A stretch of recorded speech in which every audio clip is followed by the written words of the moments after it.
호세아 네 번째 시간입니다. 오늘 말씀은 호세아 3장 1절부터 5절 말씀입니다. 4절, 5절, 2절 말씀을 합독하고 호세아 3장 전체인데요. 짧습니다. 1절부터 5절 말씀을 함께 이렇게 나눠보도록 하겠습니다. 그러면 호세아 3장 4절, 5절, 2절 말씀을 한 목소리로 합독하도록 하겠습니다.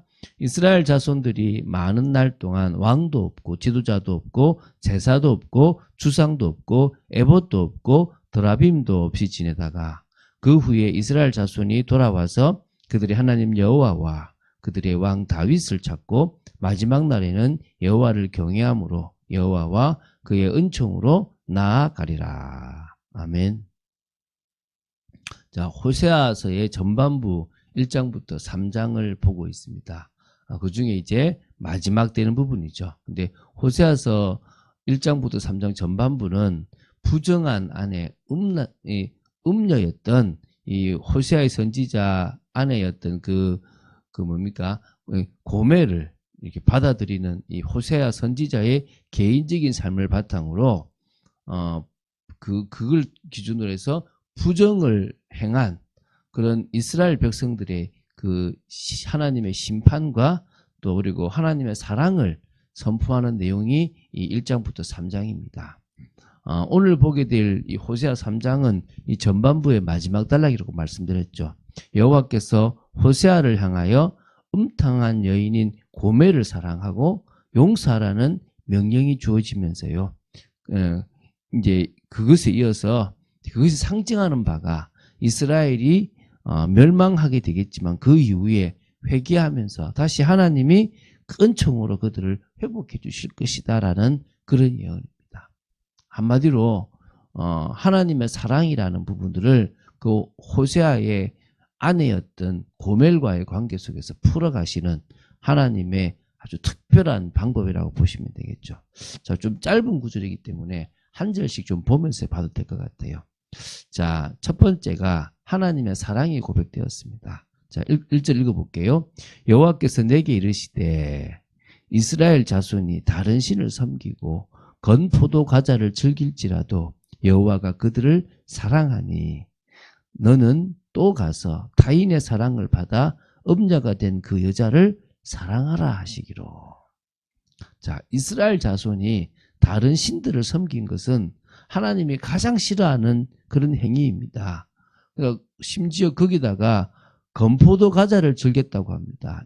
이 이스라엘 자손이 건포도 과자를 이방 신들에게 희생 제사로 드리면서 먹었다고 이해하면 됩니다. 쉽게 말하면요, 여호와께 감사제로 드리고 그 음식을 먹는 것은 여호와께서 그 모든 음식을 주셨다라고 하는 고백이고 여호와 앞에서 교제를 누린다라는 그런 아주 이렇게 즐거운 것의 어떤 그 행위라고 보시면 돼요. 근데 이런 행위를 여호와께 하는 게 아니라 이방 신들에게 하고 이방 신들에게 건포도를 이제 드리면서 그 당신이 바알이 아세라 당신이 우리를 먹여 살립니다 라고 하는 그런 고백 같은 거예요.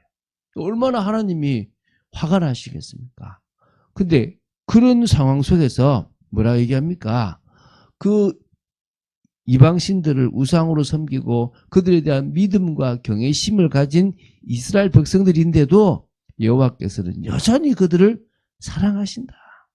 그 표징 증거로 호세아에게 타인의 사랑을 받아 음녀가 된 고멜을 사랑하라고 말씀하신 거예요. 너가 사랑하듯 내가 이스라엘을 사랑하고 있다. 너가 사랑하는 것 이상으로 내가 이스라엘을 사랑했다. 사랑하고 있다. 이건 거죠. 그래서 호세아는 고멜이 간음한 사실을 알고 그녀가 결혼 언약을 자의적으로 깨뜨렸다는 사실을 알면서도 그녀에게 가서 그녀를 되사고 부부관계를 회복시키고 그녀를 사랑해야 했던 것입니다. 이건 가슴 아파요. 화가 날 수도 있겠죠. 이것은 하나님께서도 이스라엘에게 그와 같이 행하실 것임을 상징하는 부분이라는 겁니다. 하나님을 떠나 우상을 섬김으로 하나님과의 언약적 관계가 상실한 그런 이스라엘 자손을 하나님께서 구원하시고 다시 당신과 언약적 관계를 회복하시고 그들을 사랑하시고 사랑하실 것이라는 그런 중요한 상징인 거죠. 그래서 호세아는 고멜을 다시 자신의 아내로 맞이하기 위해서 값을 지불합니다. 마치 예수 그리스도께서 피값을 지불하신 것과 마찬가지인 거죠. 값을 지불하셨거든요. 자, 내가 2절입니다.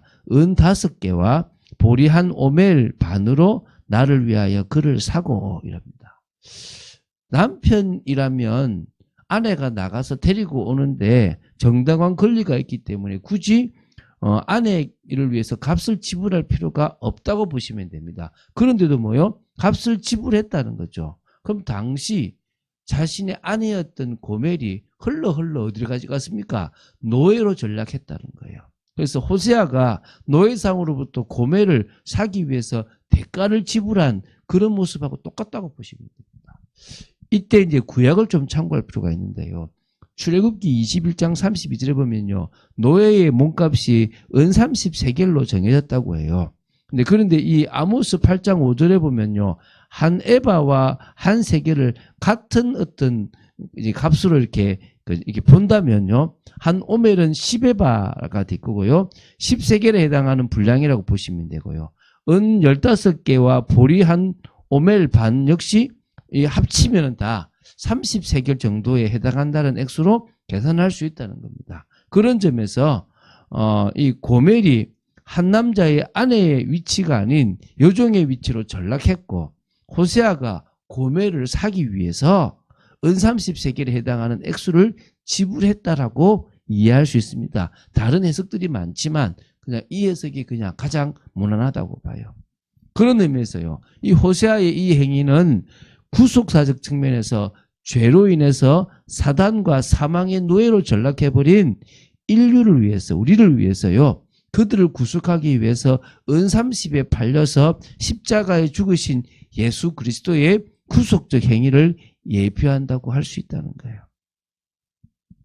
죄에 팔린 이스라엘을 회복해 하시기 위해서 기꺼이 하나님 자신을 지불하시는 희생적 사랑의 행위를 표현하고 있다고 보시면 됩니다. 자, 고멜을 위해서 값을 지불했던 호세아가 고멜에게 이제 말을 합니다. 뭐랍니까? 너는 많은 날 동안 나와 함께 지내고 음행하지 말며 다른 남자를 따르지 말라. 나도 내게 그러리라. 이제 너가 다른 남자를 보지 말고 나를 보듯 나도 이제 누굴 보게 됩니까? 너를 보겠다 이 말입니다. 이게 뭡니까? 사랑하겠다는 거죠. 오늘 그런 하나님의 사랑을 받고 하나님의 은혜로 충만 여러분 되시기 바랍니다. 호세아서가 가지고 있는 이 엄청난 메시지를 우리는 이해해야 될 줄로 믿습니다. 이제 마지막 두 구절입니다. 4절 5절이죠. 이스라엘이 심판 멸망을 당한 이후에 다시 회개하고 여호와의 은총을 회복하게 할 것을 예언한 것입니다. 먼저 4절부터 보면요. 이스라엘 자손들이 많은 날 동안 왕도 없고 지도자도 없고 제사도 없고 주상도 없고 에봇도 없고 드라빔도 없이 지내다가 이렇게 나와요. 그러니까 이거는 이스라엘이 멸망해서 포로로 끌려갈 것이고 그 포로로 끌려갔다가 나중에는 회복될 건데 그 얼마 동안은 그 기간 동안에는 뭡니까? 그런 아무것도 없는 그냥 지도자도 없고 왕도 없고 그런 시대가 되는 겁니다. 남유다는 70년간의 포로 생활을 마치고 돌아오는 경우가 되고요. 북이스라엘은 사실 못 돌아오지만 사라져 버리지만 나중에는 이 남유다에 어느 정도 흡수되기도 했겠죠. 그죠? 그래서 전체적으로 이스라엘을 향한 다시 말하면 하나님의 백성을 향한 그런 선포가 되어졌다라고 보시면 됩니다. 여기 보면 왕도 없고 지도자도 없고 제사도 없고 주상도 없고 에봇도 없고 드라빔도 없다 그랬습니다. 이 말이 무슨 말이냐면 이 6가지가 결국 이스라엘이 부패했다라는 것의 증거라는 거예요. 이 왕과 그리고 뭡니까? 지도자라는 무슨 말입니까? 그들이 먼저 타락했기 때문에 우상을 만들어 섬겼기 때문에 다 무너졌다는 겁니다. 그거 없애버렸죠. 제사와 주상이라는 것은 뭡니까? 결국은요. 그들이 종교적인 걸 앞에는 정치적인 그 다음에 종교적인 거거든요. 종교적인 것도 여호와 하나님을 향한 게 아니라 바알이나 엉뚱한 것을 향한 일들을 행했기 때문에 없애버렸다는 거예요. 그리고 에봇도 드라빔도 뭐냐면 이건 하나님의 뜻을 묻는 거예요. 하나님이 뭘 말씀하시는지를 하나님께 질문하는 거거든요. 근데 이런 미래를 보는 체제를 갖다가 어떻게 쓰냐면 자신의 안위적인 것을 위해서 썼다는 거예요. 그런 것도 다 없애야겠다는 거예요. 다 없애버리신 거예요. 그러면서 그 후에 이스라엘 자손이 돌아와서 그들의 하나님 여호와와 그들의 왕 다윗을 찾고 마지막 날에는 여호와를 경외함으로 여호와와 그의 은총으로 나아가리라. 1차적으로는 포로기한을 통해서 이스라엘이라는 민족이 회복되는 부분도 있겠지만 궁극적으로는 다윗의 후손이신 예수 그리스도에서 회복하시게 될 뭡니까? 하나님의 나라의 은총 앞으로 다 나오게 될 거다. 이런 의미예요. 자, 오늘 짧은 1절부터 5절까지 말씀입니다. 오늘 그래서 한 절씩 제가 봤습니다. 이제 내일부터는 훅 지나갈 겁니다. 사실은 우리가 너무 진노 이런 부분에 너무 많은 것들을 할 필요가 없기 때문에 좀 지나갈 거예요. 그런데 오늘 이 부분은 한마디로 그런 겁니다. 내가 너를 버렸지만 나는 너를 사랑한다. 자, 그럼 이거죠. 하나님께서 계속 하시는 말씀 뭡니까? 내가 너희들을 징계하는 것은 너희들을 멸망시키기 위한 것이 아니다. 너희들을 사랑하기 때문에 회복하기 위한 것이다. 이게 하나님 주시는 메시지예요. 지금 저희들의 삶에 어려움이 있는 것도 멸망시키기 위한 것이 아니라 우리로 하여금 더 올바른 길로 가게 하기 위한 하나님의 사랑이라는 거예요. 그래서요, 우리는 하나님의 은혜의 영광을 찬송할 자로 자꾸 변화되면 돼요. 사람들은 교회를 나오고 뭔가를 할 때 결국은 누구 때문에 합니까? 자기 이익을 위해서 하는 거예요. 나에게 도움이 되면 교회 오고 나에게 도움이 되면 뭔가를 하고 신앙생활을 하고 주님을 바라보는 거예요. 그 모든 체계를 우리가 깰 수 있는 나는 이미 가장 은혜 받은 자고 창세전부터 택함 받은 자다라는 사실을 기억하고 나아가야 될 줄은 믿습니다. 우리가 구약 말씀을 어렵지만 저도 사실은 어떨 때는 어려워요. 왜 자꾸 봅니까? 모든 성경이 한 말씀을 하고 있다는 거예요. 그 말씀이 사실이라는 사실을 저와 여러분의 가슴 깊이 탁 박혀야 돼요. 이번에 성경을 필사하면서 사람들이 우리 성도들이 하나님에 대해서 풍성하게 알아가잖아요. 우리가 성경을 통해서 복음에 대해서 풍성하게 아는 그런 축복이 있게 되기를 주 예수 그리스도 이름으로 축원드립니다. 주는 그리스도시요 살아계신 하나님의 아들이심을 고백합니다. 하나님의 사랑을 오늘도 깊이 아는 저희들 되기를 원합니다. 저희들을 너무나 사랑하시는 아버지 하나님, 저희들을 회복시키시기 원하여 어떨 때는 징계도 허락하시는 아버지 하나님, 저희들이 하나님의 은혜의 영광을 찬송할 자로 세워지며 정말 더더욱 교회 공동체 속에서 세워지고 신앙 공동체를 이루어나가는 축복의 저희들 되도록 지켜주시옵소서. 주 예수 그리스도 이름으로 기도드립니다. 아멘.